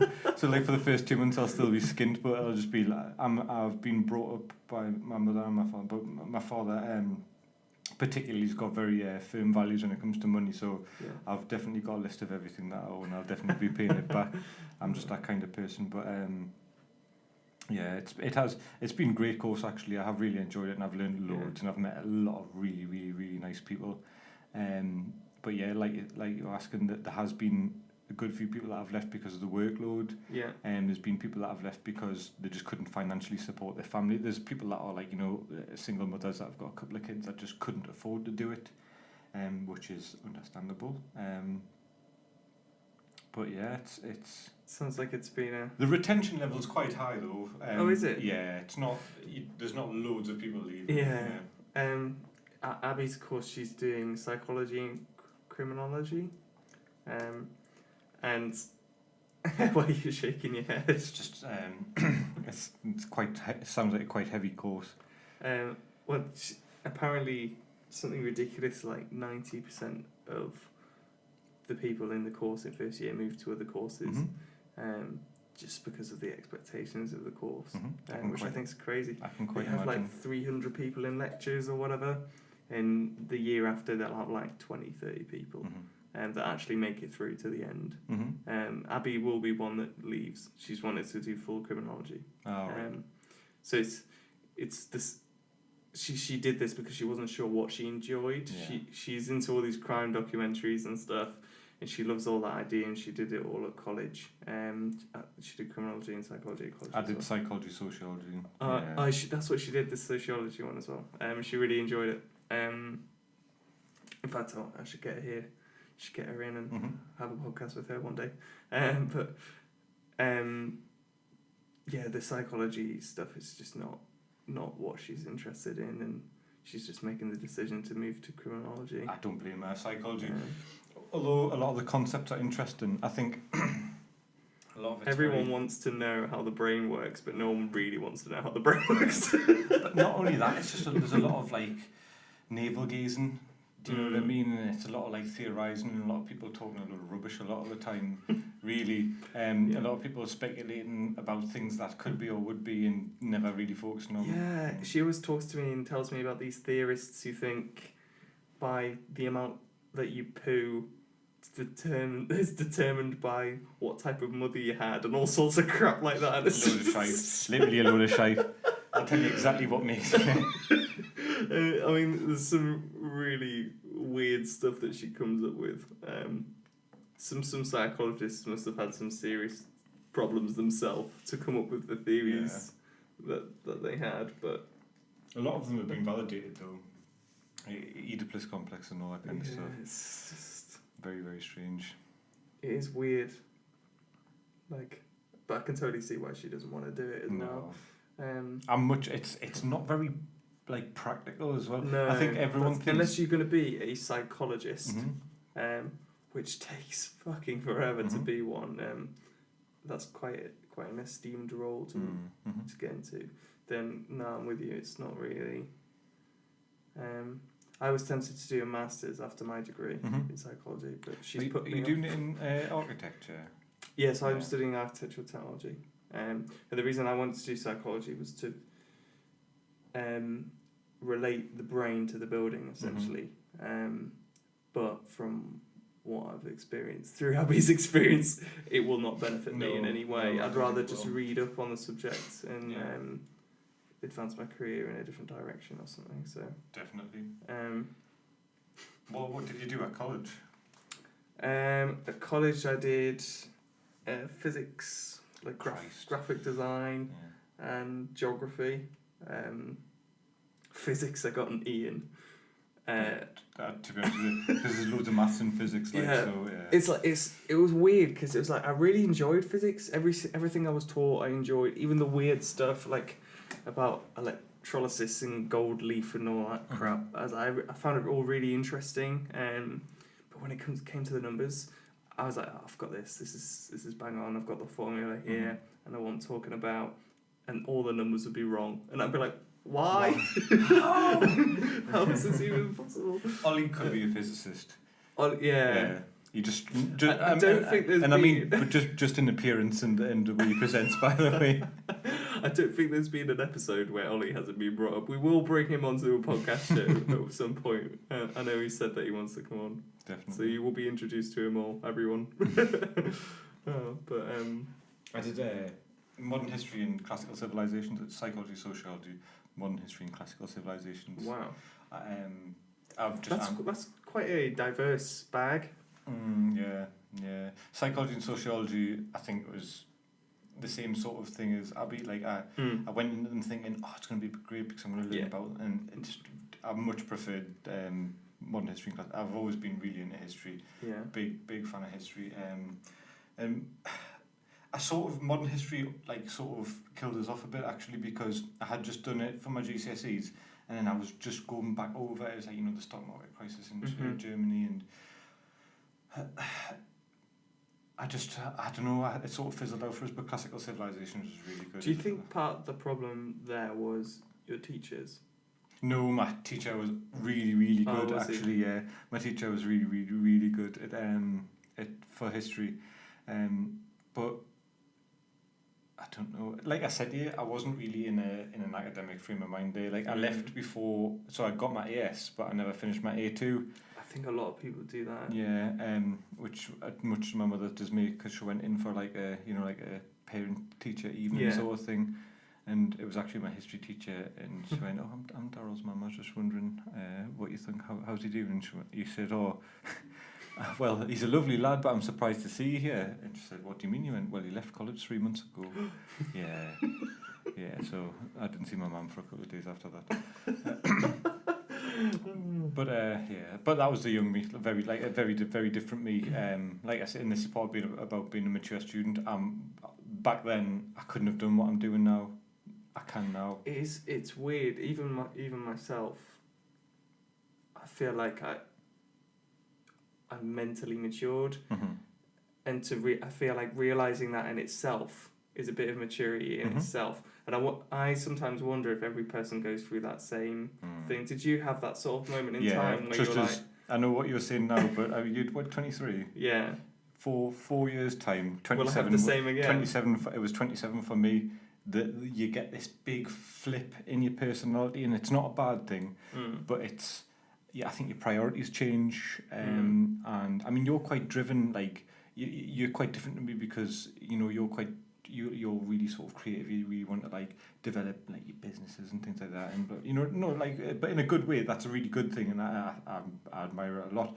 But that's not the kind of person I was. I was more of I'm from a really working class background, and I've got these very sort of old school working class. You need to earn your keep. Pay your way, just get to work, get your head down, that kind of thing. And so far, from 18 to 26, 27, that's what I did. I just literally earned my money, did what I needed to do, and paid for myself. And but when I got to that 27-year-old, I was thinking, I'm sick of chasing girls. I'm sick of going out on the drink all the time, and it was what we were talking about before. I had that work Monday to Friday, and I used to work Monday to Friday, and then I work every Saturday morning as well. And then my Saturday, my Sunday would always be the same thing. I'd be going out with my friends, or I'd be going out with my family, and we would go out for a drink, and then my Sunday would be always my recovery day, and then Monday back into it again. Yeah. Just copy paste. Yeah. And don't get us wrong, I had a great time. Yeah. But I think everyone needs that. I had that. Yeah, definitely. You have to have your youth to grow up. And I got to that point, 27, where I was thinking, shit, I haven't got a career. I don't have a career. I don't know what I'm doing with my life. I worked for a friend, and he was a great friend. And I was helping him manage a really successful business building company. So I had a good job. I was getting paid decent money, blah, blah, blah. But it wasn't a career. It was it had no scope for progression. Yeah. And it was just sort of day-to-day living. It wasn't really nothing that interested us. But I had this sort of this epiphany where I was thinking I want to buy my own house. I want to have my own space. I want to like I've got my own flat at the minute, but it's very small. I mean, you've been in. It's like it's comfortable, but it's small. And unfortunately I've got way too much stuff for the size of flat I've got. But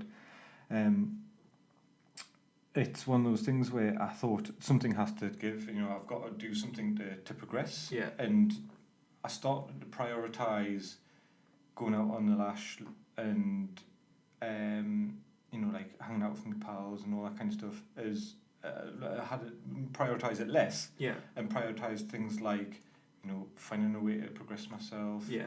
Education, finding a career, and personal development. Yeah. Exactly, yeah. And I've done that, and I'm really proud of where I've got to so far. So, I mean, onwards and upwards.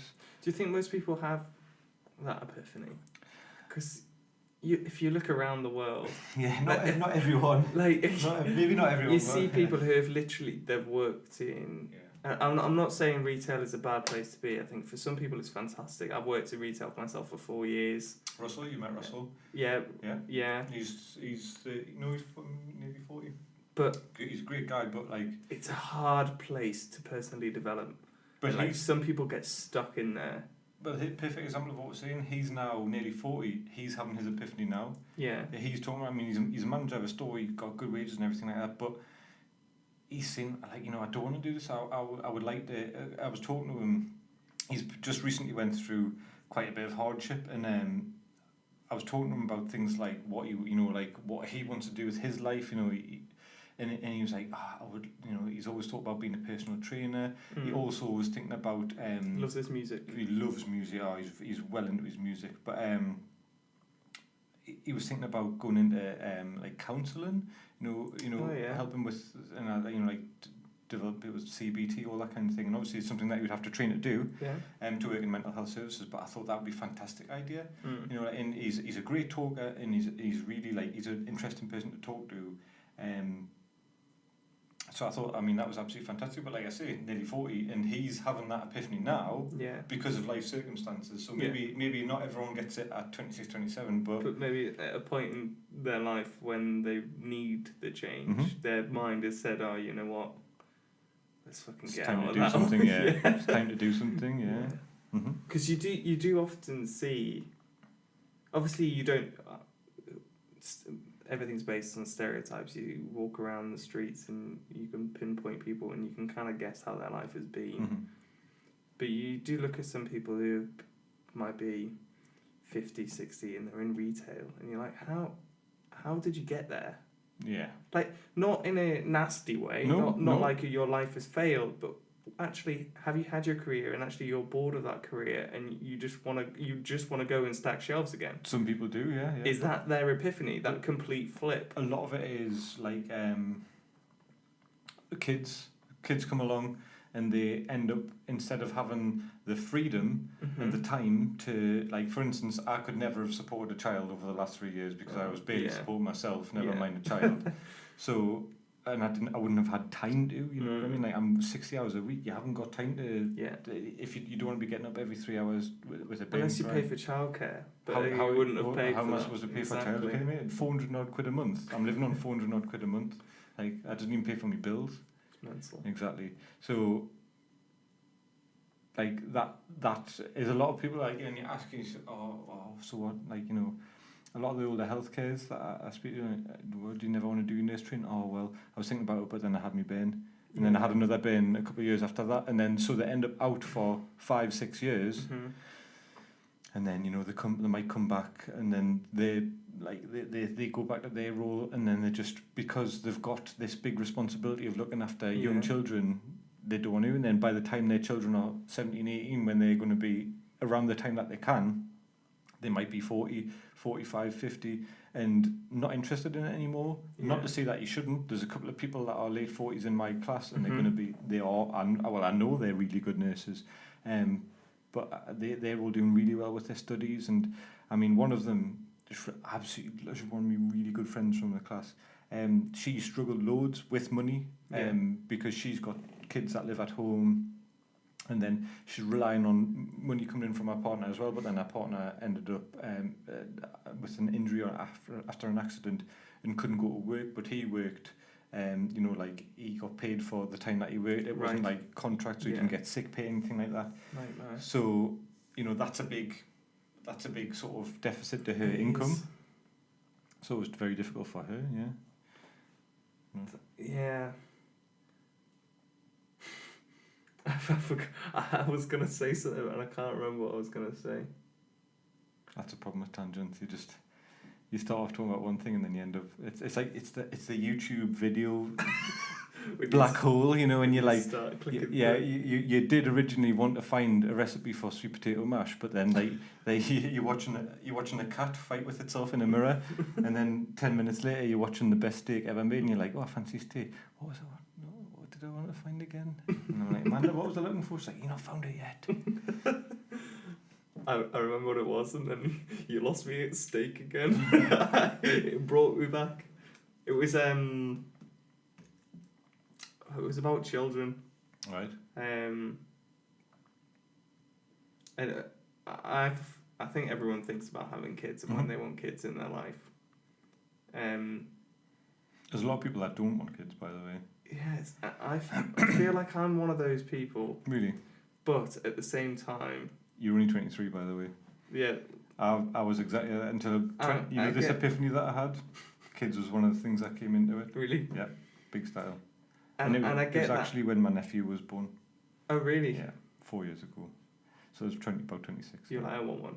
Is that sibling jealousy coming through? Not sibling jealousy. It was I actually didn't realise that I could love a kid like a little baby that much. You know what I mean? Because I've always been a bit like hands-offish with babies because they scare the life out of us. I always think I'm going to drop it and break it. Do you know what I mean? Yeah. But then when Noah was born and he was just lush. He was like just this lovely little bundle of joy, and he absolutely adores us now. He thinks I'm like the best thing since sliced bread. And he's hard work. He's a right little bastard now, but he's so naughty. But my mum always said to my sister, because my sister was a right little shit growing up. She said, one day you're gonna have a kid that's as naughty as you, and you're gonna know how I felt. And my sister was like, all right, and it's happened. Yeah, like he's one of those kids where like you'll say, Noah, don't touch that, and like he'll so defiantly like look you in the eye and just be like, and touch it. But that's only every now and then. He's actually on the whole a really good lad, but he's a little darling. Do you ever think that? Like, do you know when you would have a kid though? I would have a kid now. Now, definitely. Like now. I'm nearly 30, kid. I've a couple of months time now. No, but I need to sow me oats. Is that because you're coming to the end of this chapter, the end of this chapter in terms of your education, and now you can actually look again at your so financially, financially, but obviously I had to be in a position with a woman that I was interested in, and obviously you know Amanda, we've been together for a while now, and we're both sort of like we're both really keen on each other, and she's moving in 3 or 4 weeks' time. We'll be looking at buying a house once I've qualified, once I got my contract, selling my flat and buying a house. So that's going to be good. Full games room. I know Ollie's already said he's getting one, but I'm having like a full games room. I've already told her. I says no dining room, just a games room. So Daryl's a big gameaholic, a bit like myself. Both video games and board games and tabletop games and all sorts of things. Which is actually how I met Daryl. We never said that at the beginning, but I met Daryl through my brother Ollie, who is essentially the infamous, the infamous Ollie Dutton. And so Ollie. And that's how I met Ollie as well. Yeah. So Ollie met Daryl. Go on, you explain that story because you. So, my gaming group, as they often get referred to, so you tend to have a group of friends that you play games with, and my gaming group was quite small. There was only 3 of it, and a lot of games are good, but not great with 3 players. They tend to be better with 4 to 5 players. Maximise, you get more input from people. And if you're playing what's often called a take that game, which is sort of a game where it's got a mechanic where you can sort of, do like use a card to make another player suffer damage or lose coins or whatever. Like, it's not really good when there's only 3 people because one person ends up getting picked on, the other 2. Yeah. You know what I mean? Well, it's very easy to get revenge. Exactly. Whereas when there's 5 players, it turns into a very different game. Yeah. Like, we were playing Cash and Guns the other night, and and you bastard, by the way. You were like, me and you will get Ollie. And I was like, all right, pointed at Ollie, and I turned around, you would have pointed your gun at me, you shitbag. And it was me last night as well. Can't trust anyone. Nah, and especially not Dutton. So anyways, so I had this small game group, and we'd just often play it at my house, as we still do. I just sort of had a bit of, I was like, I've had a bit of enough of it. I really want to get more people involved.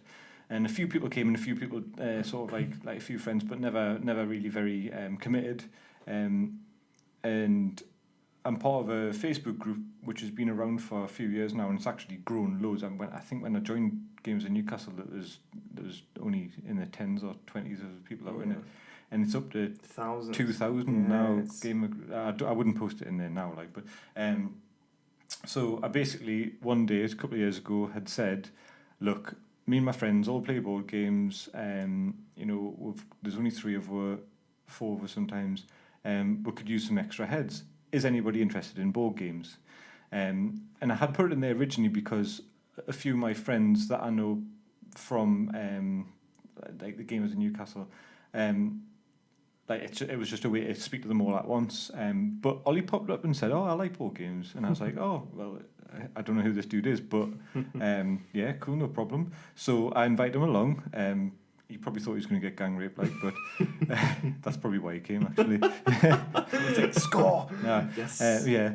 So, no, I invited him down. He came down, and I had a great time. He's been to practically every game night since. He's well into his board games, and it's just great. It is great for him. I mean, you've came down yourself. It is really, so, really good fun. Ollie decided, well, I don't know if you were actually part of the conversation, but he asked me if I wanted to come down, and I had no idea what to expect. I think a lot of people expect neckbeards, don't they? Yeah, like the whole nerds playing tabletop games. I definitely don't fit that category. I think a couple of our friends might fit the category a little bit, but like me, us two definitely don't. Like I love board games because it's the same. It is kind of the same reason I like video games. Bit of escapism. It completely takes you out, but it still gets your brain working, and it's still teaching you strategy. So that was the first game that you played with us. Was that Big Book of Curses, wasn't it? Yeah. And that's what that takes a lot of thinking, doesn't it? I mean, it essentially you come out sweating. Yeah. Essentially, it comes down to just being a big puzzle, like a really big puzzle, and a not very easy one. And it, there's a lot of things that would work really well in business. Like teamwork, problem solving. Yeah. Proper communication and like collaboration. So they're all. I think what I like about board games at the minute as well is I've always been a huge fan of video games, and when I was young, I used to enjoy the challenge, but now I'm a bit older, I feel like there's no fucking challenge to video games. You go on it, you can be pissed as a fart and still be at the top of the leaderboard, or still complete the full game. Pick up Dark Souls. You'll think differently, yeah. But board games, there's no easy mode. There's no easy mode. Even easy mode tends to kick your ass. Yeah, you have to really sit down and think. And yes, it might take 3 or 4 hours for one game, but the satisfaction when you finish that game, you can say they bring out the new Call of Duty. Yeah, you might sit down for 7 hours and complete the whole thing on with one no day, challenge whatsoever. No challenge whatsoever. Yeah. You get to the end, you're like, yeah, it was alright. It's pretty cool. Cool story. Yeah. You play a game of I don't know, what was it? Big Book of Curses. Big Book of Curses. Or Betrayal. Something like Betrayal at House on the Hill, right? Yeah. So a game based in like a big horrible scary mansion on a hill, and it's got a mechanic called a hidden traitor mechanic, which is basically you go in as a group of 3, 4, 5, however many players there is, and you explore this mansion bit by bit. And then every time a certain thing happens, so you'll turn over a tile, so that's how you explore the mansion, you put a tile down every turn. Every time you find a tile with an omen card on, you have to do whatever it says on the omen, but then you roll the dice. And if you have to roll equal to or less than the amount of curses, amount of omens there is to start the haunt. Yeah. And then dependent on which tile was put down for the haunt and which was it how many omens in which tile there was. There's 49 or 50 different outcomes that it could be. So you get a big book of stories, basically, of scenarios. And then it'll be like the player to the left of the person that rolled for the haunt, or the player opposite the person that rolled for the haunt, or whatever. That person becomes the enemy. So they have their own dialogue, their own sort of manual, which tells them what their mission is. Their own set of rules. Yeah, so they could be a ghost that wanted revenge for his wife being killed, or it could be a guy that controls zombies or whatever. But all the other players might not know this. They don't know, because what we tend to do is the guy or the girl, whoever is the person that's the haunt, the traitor, they leave the room, so they have their own book, and the people in the room have the book of the survivors. Yeah. They all have to have one. So it could be, for instance, find the last one that we did was one of the party members is buried in a room somewhere in the basement, and only I know which one it is. So I get to choose the name of the room, write it down somewhere. I have my own set of rules, they have their own set of rules. So what they need to do is they need to get from wherever they are in the house to there within a certain amount of turns, or I win. And it's my job, I was the traitor, it was my job to stop them from doing that. So it turns from everyone working together, like, oh, what you got? Oh, yeah, we'll swap these cards, whatever. It turns from that to, oh, Daryl the bastard, he's the traitor. Right, let's fuck him up, you know what I mean? And then it on that flip of a coin, it turns from one game to a completely different one. You never get that in video games. No, anymore. You don't. No. I mean, there's so much betrayal in board games. There's a lot of you love each other mechanics. at the end of the day, because you know it's just a game. Yeah. Well, unless you're playing Resistance. There's no trust. I'll put links into all the games that we mention. Yeah. And also Games of Newcastle. I'll put a link onto the Facebook group for that if anyone's interested.